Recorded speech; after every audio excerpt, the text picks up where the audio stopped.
Bienvenue sur le podcast de Joyce Meyer. Nous sommes heureux de vous retrouver.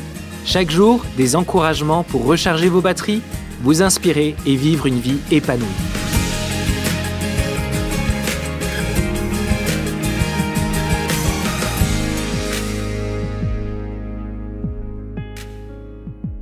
Le monde s'intéresse beaucoup aux cadeaux. Nous nous intéressons aux dons, mais Dieu s'intéresse plus aux fruits.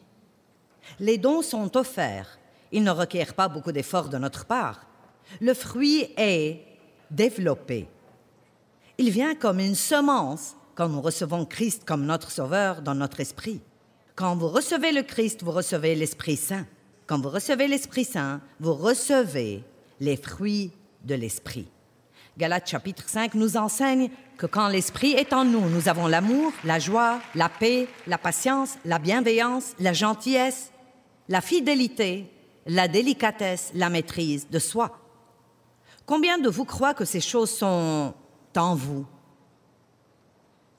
Alors nous n'avons pas besoin de payer pour quelque chose que nous avons déjà. Nous devons demander à Dieu de nous aider à apprendre comment les utiliser et les vivre. En fait, ce qui nous pousse à exercer les dons de l'esprit ou les fruits de l'esprit, c'est une forme de pression s'exerçant sur nous. Combien d'entre vous font assez régulièrement l'expérience d'une pression dans la vie de tous les jours? Je veux vous parler aujourd'hui de l'amour, car je crois, et je peux vous prouver de la Bible même que l'amour est la chose la plus importante dans laquelle nous apprenons à fonctionner. Le fait que je sois connue comme une grande enseignante, ou que vous soyez connu comme un grand chanteur, ou que quelqu'un d'autre soit connu comme le plus grand homme d'affaires du monde, n'est pas très important. Ce qui est important, c'est que nous aimions les gens et que chaque fois que nous sommes avec les gens, ils sentent que quelque chose a été ajouté à leur vie parce que nous étions là. Qu'est-ce que l'amour?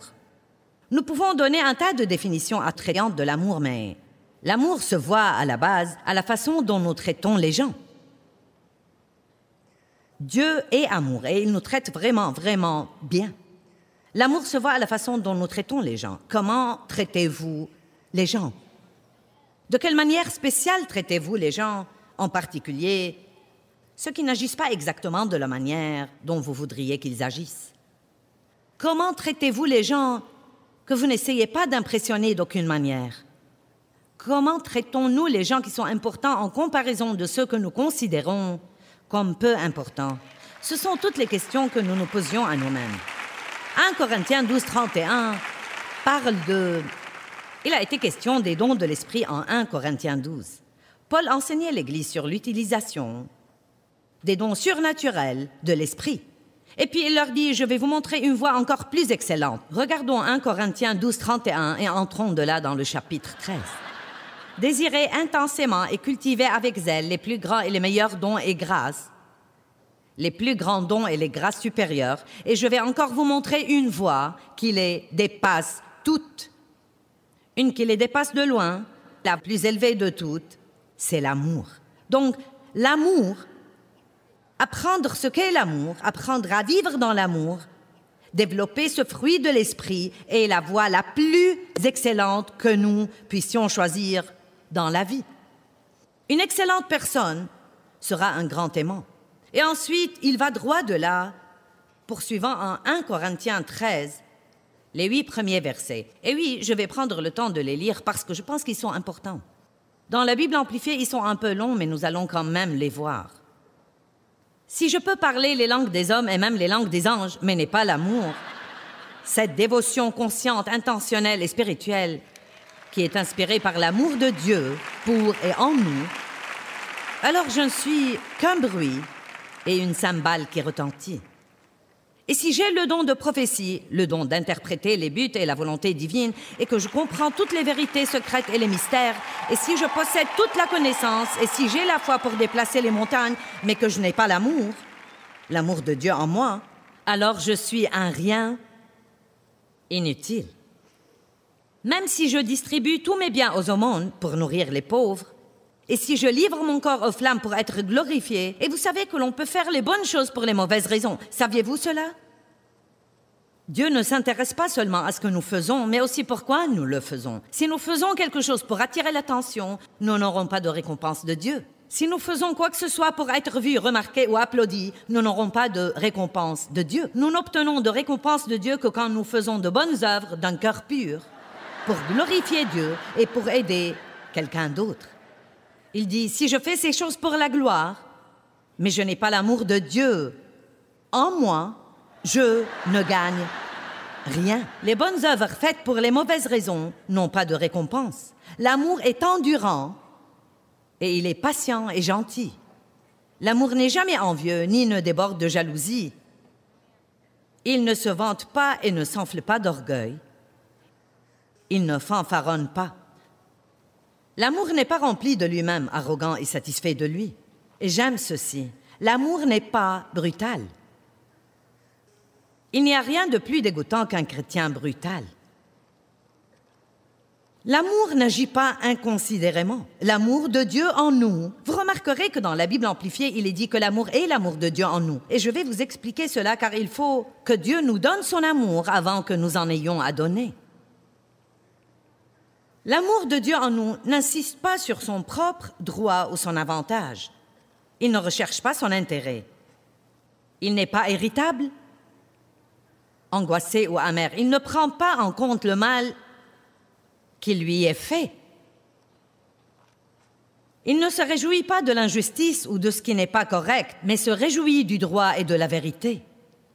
Il supporte tout et espère tout. Il est toujours prêt à croire au meilleur de chaque personne. Oh là là, comme c'est important. Apprendre à croire le meilleur de chaque personne dans chaque situation, plutôt que de voir toujours le négatif et d'être suspicieux. Si chaque couple marié prenait 1 Corinthiens chapitre 13 et lisait les versets 1 à 8 à voix haute ensemble chaque matin, vous pourriez éliminer le divorce. Si chaque chrétien lisait cela à voix haute chaque matin avant de sortir travailler, la lumière dont nous brillerons dans les ténèbres du dehors serait extraordinaire. L'amour supporte tout. Il est toujours prêt à croire au meilleur de chacun. Son espérance ne faiblit pas avec les circonstances.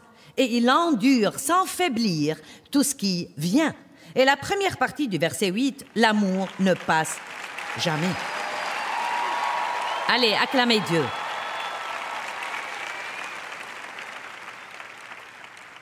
Je ne sais pas ce que vous passez votre temps à étudier, mais je sais que j'étais une chrétienne depuis de nombreuses années avant de passer un moment à étudier l'amour. J'ai étudié le succès, j'ai étudié la prospérité, j'ai étudié la foi, j'ai étudié la puissance, j'ai étudié les dons de l'esprit, j'ai étudié le combat spirituel, j'ai étudié tout un tas de choses. Mais malgré tout, ma vie chrétienne ne fonctionnait pas bien. Maintenant, soyons juste honnêtes. Depuis combien d'années allez-vous à l'église? Et dans quelle situation votre vie est-elle encore? Est-ce que vous avez la victoire, l'équité, la paix et la joie? Combien de temps passez-vous sous la condamnation? Portez-vous du fruit? Êtes-vous satisfait? Aimez-vous votre vie? Marchez-vous avec autorité sur Satan? Ou sentez-vous encore qu'il y a quelque chose qui manque et que vous êtes fatigué de combattre quelque chose tout le temps et vous vous demandez, bien que vous pensiez faire tout ce qu'on vous dit, pourquoi ça ne s'ajuste pas et ne fonctionne pas pour vous? Je vous vois faire ça. Êtes-vous avec moi? Savez-vous de quoi je vous parle? Ce qui me manquait était que je ne connaissais rien au sujet de l'amour et je pense que c'est peut-être ce qui manque à beaucoup de gens. Quand j'en suis venue à demander à Dieu quel était mon problème, j'ai su qu'il me répondait « Tu es très égoïste. Tu penses à toi tout le temps. » Alors j'ai commencé une étude intense sur l'amour parce que j'ai trouvé que c'était plus qu'un mot qu'on lance dans l'Église. Nous aimons tout, de la crème glacée aux chiens. Et nous ne savons pas ce que cela signifie. C'est pourquoi Jésus a demandé à Pierre 3 fois « Pierre, est-ce que tu m'aimes? » « Oui, Seigneur, tu sais que je t'aime. »« Pierre, est-ce que tu m'aimes? »« Oui, Seigneur, tu sais que je t'aime. »« Pierre, est-ce que tu m'aimes? » Et en Jean 21, il est dit que Pierre était attristé que Jésus lui pose 3 fois la même question. « Est-ce que tu m'aimes? » Peut-être que je devrais m'arrêter juste une minute et dire « Aimez-vous Dieu? » Aimez-vous Dieu? Est-ce que vous aimez vraiment Dieu?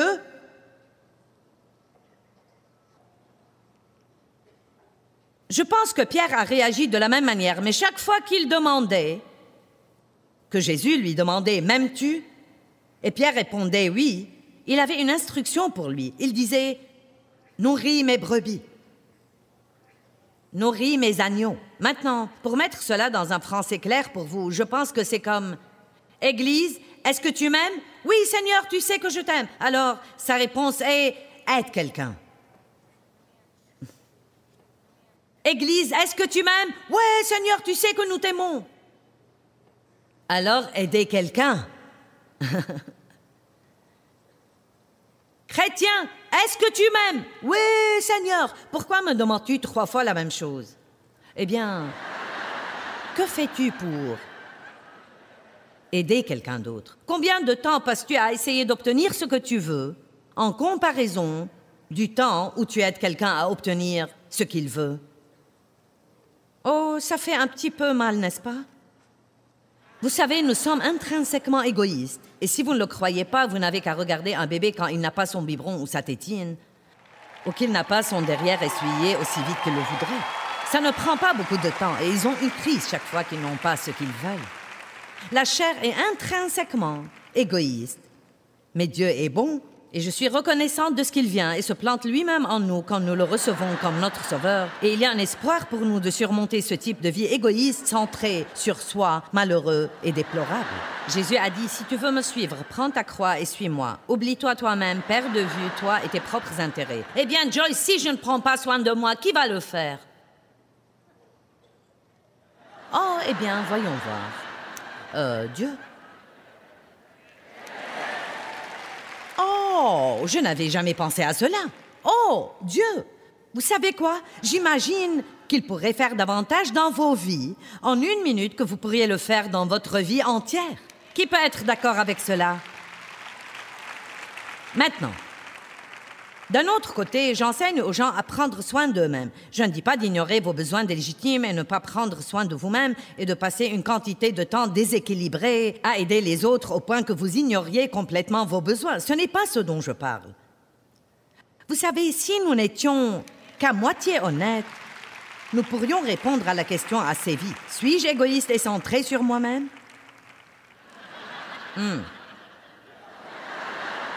Vous allez vous amuser aujourd'hui. Comment est-ce que j'agis quand je n'obtiens pas ce que je veux?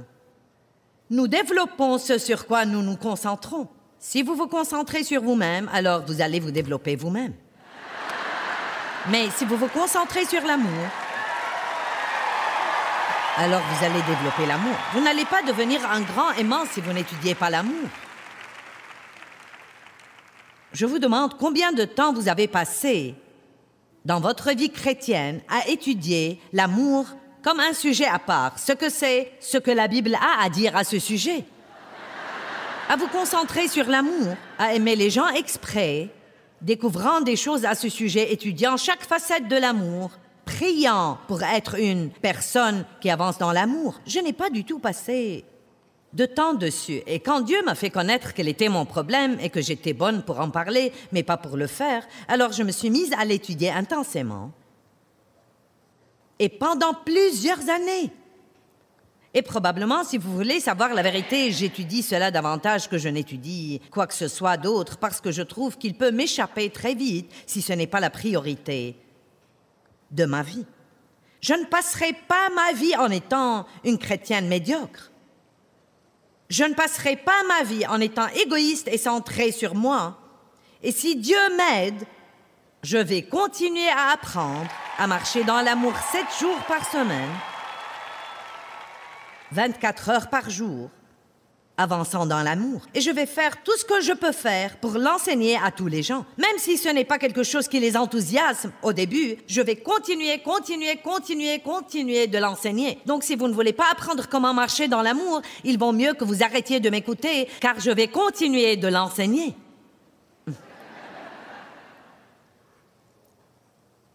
Car je vous dis que cessez de penser à vous-même et demandez à Dieu à quoi il peut vous utiliser pour rendre meilleure la vie de quelqu'un d'autre et la réponse à tous vos problèmes. C'est la réponse à tous vos problèmes. L'amour pourvoit aux besoins. L'amour remet les gens debout. L'amour croit le meilleur. L'amour est patient. L'amour est bon. L'amour est gentil. L'amour est humble. L'amour n'est pas brutal. L'amour n'est pas susceptible. L'amour pardonne. Qu'est-ce que c'est? C'est Dieu. L'amour, c'est la façon dont Dieu nous traite. Et tant que nous ne traitons pas les autres comme Dieu nous traite, alors nous n'en savons pas assez sur l'amour. Je ferais mieux de le répéter. Tant que nous ne traitons pas les autres comme Dieu nous traite, je vais trouver quelqu'un dans ce bâtiment à qui parler et qui va faire attention. Tant que nous ne traitons pas les autres comme Dieu nous traite,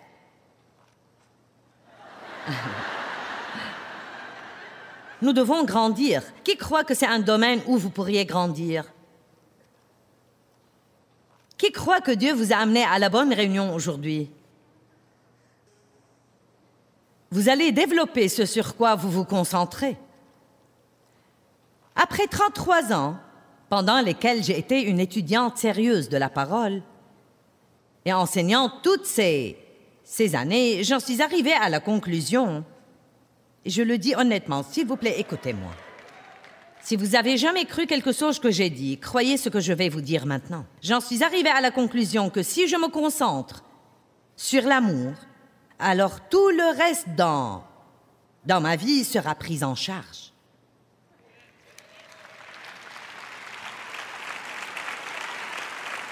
Jean 13, 34 et 35. Je vous donne un commandement nouveau, a dit Jésus. Ils étaient habitués à 10, qui ont été développés en 2000 lois et règles qu'ils devaient suivre pour plaire à Dieu, sous l'ancienne alliance. Maintenant, Jésus vient avec une nouvelle alliance, une nouvelle façon de vivre, une fraîche, nouvelle, vibrante façon de vivre. Et il a dit, maintenant je vais vous donner un nouveau commandement, et le voici, aimez-vous les uns les autres, juste comme je vous ai aimé. Vous voyez, tant que je ne sais pas aimer les autres comme Dieu m'aime, j'ai besoin de grandir. Ainsi, vous devriez vous aimer les uns les autres. C'est à ceci que tous sauront que vous êtes mes disciples, si vous vous aimez mutuellement, si vous continuez de manifester l'amour parmi vous. Maintenant, il faut qu'on ait une sérieuse discussion ici. Pourquoi l'Église n'a-t-elle pas un plus grand effet sur le monde?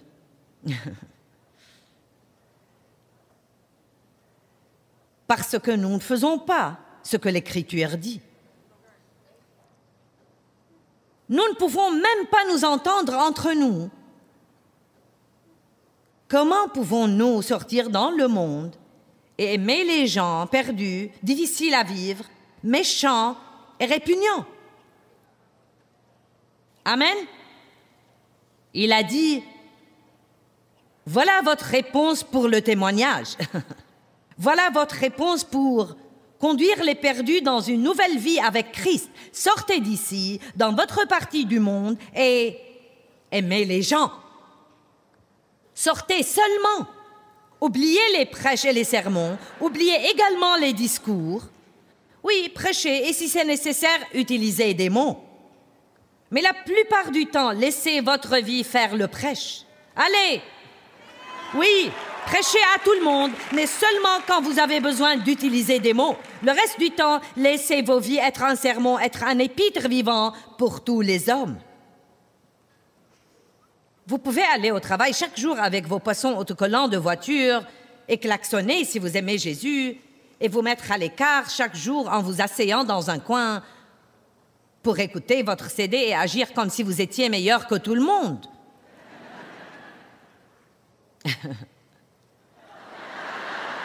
Mais la meilleure chose à faire est d'être un exemple. Et peut-être quand vous entendez que la personne qui vous traitait horriblement a sa voiture cassée, vous êtes celui qui va la voir et lui dit « Je serais heureux de venir te chercher le matin et de t'emmener au travail si tu as besoin. » Pourquoi je devrais faire cela après la façon dont il m'a traité? Eh bien, parce que vous êtes un représentant de Dieu et parce que c'est cela qu'il ferait, parce qu'il fait briller son soleil sur celui qui est juste comme sur l'injuste. Si nous commençons d'agir ainsi, ça va être un peu difficile. Nous allons devoir avaler notre fierté et renoncer à la revanche. À la minute où vous dites « je serais heureux de venir te chercher », ils savent bien comment ils vous ont traité. Et à cette minute, vous êtes en train de remuer leur cerveau parce qu'ils ne comprennent pas. Alors tout d'un coup, si vous avez un autocollant sur votre voiture, ça peut un peu faire sens pour eux. Sinon, ça n'a pas du tout de sens. Je me souviens d'une fois, c'était il y a longtemps, je prêchais dans une petite réunion à Saint-Louis et c'était bien avant que je passe à la télé et que je commence à voyager comme je fais maintenant. Nous avions un couple d'aveugles qui venait à notre réunion chaque semaine et qui prenait les transports publics pour venir. Et quelque chose s'est passé avec le service de bus et ils n'allaient plus pouvoir venir en bus au groupe d'études bibliques. Et ils m'ont demandé si je pouvais trouver quelqu'un qui accepterait de les prendre en voiture et encore de les ramener. Et vous savez, ils ont dû arrêter de venir parce que personne ne voulait faire de détour. Alors que c'est triste. Il est évident que tout le monde n'est pas comme ça. Il y a plein de gens formidables qui font des choses pour les autres tout le temps. Mais nous ne sommes pas suffisants. Et nous devons apprendre ce qu'est vraiment l'amour et que c'est plus que juste un chant que nous chantons et quelque chose dont nous parlons.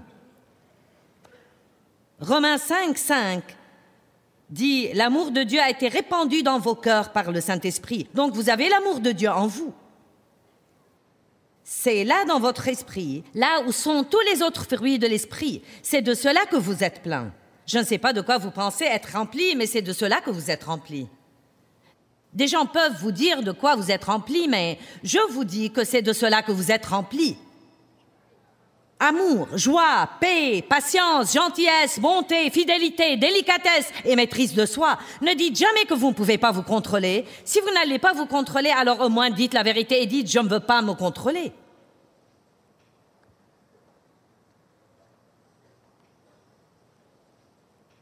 Nous préférons penser « je ne peux pas m'en empêcher ». Non, Dieu nous a équipés pour la victoire. Il nous a équipés pour sortir dans le monde. Maintenant, il se peut que vous ayez une maîtrise de soi faible car vous ne l'avez pas utilisée. Mais plus vous l'utilisez, plus elle devient forte. Il se peut que vous soyez plus faible dans le fait de montrer son amour car vous ne l'avez pas exercé. Mais vous avez la graine de grandeur à l'intérieur de vous. Et je dis grandeur parce que c'est ce que fait une personne vraiment grande. Pas ce que nous faisons dans le monde, mais comment nous traitons les gens. Qui est d'accord sur le fait que comment traiter les gens est la chose la plus importante? Vous avez ce fruit en vous, mais il est profondément enfoui dans votre esprit et nous avons des trucs dans nos âmes. Et parfois, l'amour de Dieu peut être coincé en nous.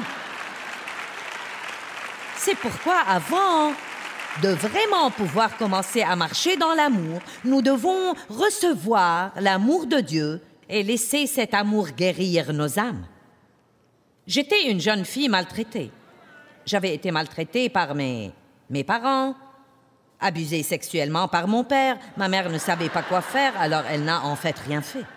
Je me suis mariée avec le premier gars qui passait. Il courait partout avec d'autres femmes. C'est à cette époque que j'ai rencontré Dave. J'avais 23 ans. Je ne me souvenais pas avoir jamais été heureuse dans toute ma vie.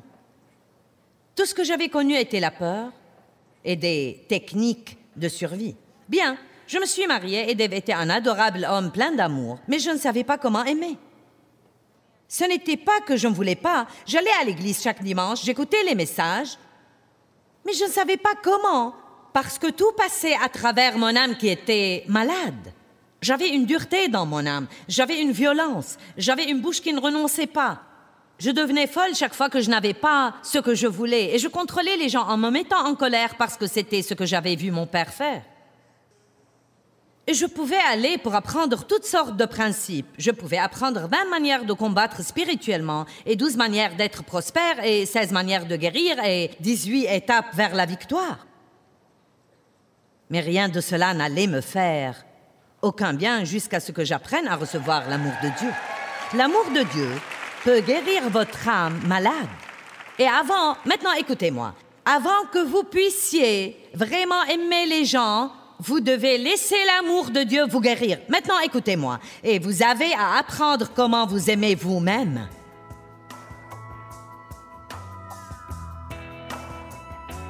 Bien, je crois que l'amour se voit à la façon dont nous traitons les gens. Si quelqu'un a besoin d'aide, il faut que nous l'aidions. Et vous savez quoi? Quand nous aidons les autres, cela libère la joie dans nos propres vies.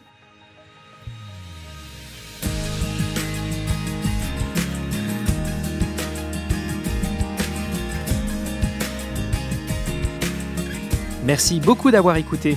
Si vous souhaitez recevoir plus d'encouragement de la part de Joyce, abonnez-vous gratuitement à la newsletter mensuelle sur joycemeyer.fr/newsletter.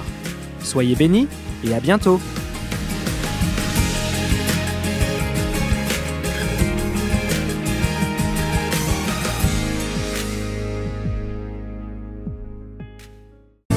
Bao đắm say ta có bên người còn đâu, làn tuyết trắng mùa đông khóc nhau, nhìn từng con phố ngày xưa vắng lặng, nhìn làn tuyết trắng buồn sẽ có quay. Ngày xưa ấy một lần lầm lỡ, thế nhưng lại đau vì ta mất nhau. Người không thứ tha đời ta ngỡ ngàng, để cho thương nhớ về trong lỡ làng. Ngày ta xa một ngày mùa đông, tuyết rơi lạnh cóng, xót xa hoài mong. Bóng tuyết rơi một đời tạ tới,